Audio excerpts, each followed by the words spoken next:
बांका के मकतब में जो हादसा हुआ है उसको लेकर के भाजपा के एक विधायक ने जो बयान दिया है वो अफसोसनाक है और इसकी जितनी निंदा की जाए कम है।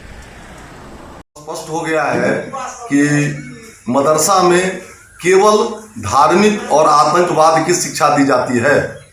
मदरसा में विस्फोट यह साबित करता है कि वहाँ आतंकवादी गतिविधियां चल रही है, वहाँ आतंकवाद का पाठ नौनिहालों को पढ़ाया जाता है। बिहार के मदरसे और मस्जिदों में इंसानियत को तालीम देने की काम होता है, इंसानियत को सजाने और संवारने का काम होता है और इस तरह का इल्ज़ाम लगा करके एक हादसे के ज़रिया इल्ज़ाम लगाना और मदरसे और मस्जिदों की जांच का मुतालबा करना अफसोसनाक है और मैं इसकी कड़ी मजम्मत करता हूँ।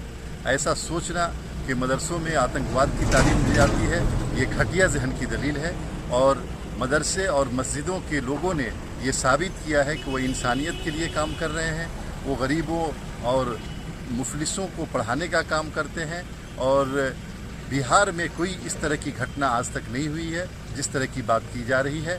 मैं इस तरह के तमाम इल्ज़ामात की तरदीद करता हूँ और इस बात का मुतालबा करता हूँ कि ऐसे लोगों की बातों पर लोगों को ध्यान नहीं देना चाहिए। ये नीतीश कुमार की सरकार है बिहार में और बिहार में किसी किस्म की ज़्यादती किसी के ख़िलाफ़ बर्दाश्त नहीं की जाएगी।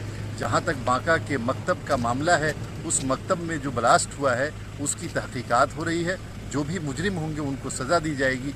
लेकिन इसके बहाने किसी कम्युनिटी को टारगेट करना, किसी कौम को निशाना बनाना, किसी इदारे को निशाना बनाना, किसी धार्मिक स्थल को निशाना बनाना सही नहीं है और जिसकी जितनी निंदा की जाए कम है।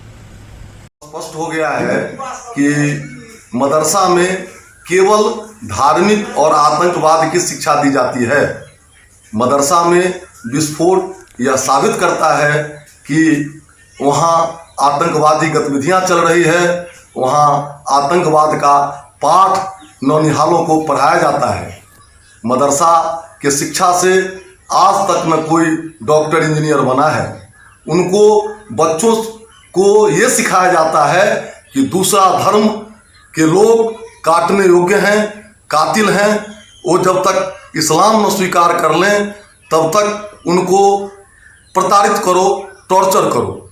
मैं बिहार सरकार से मांग करता हूं कि बिहार के सारे मदरसों की जांच हो और मदरसा बंद हो, क्योंकि मदरसा में आतंकवाद की शिक्षा दी जाती है, गैर मुस्लिमों के प्रति घृणा और नफरत पढ़ाया जाता है।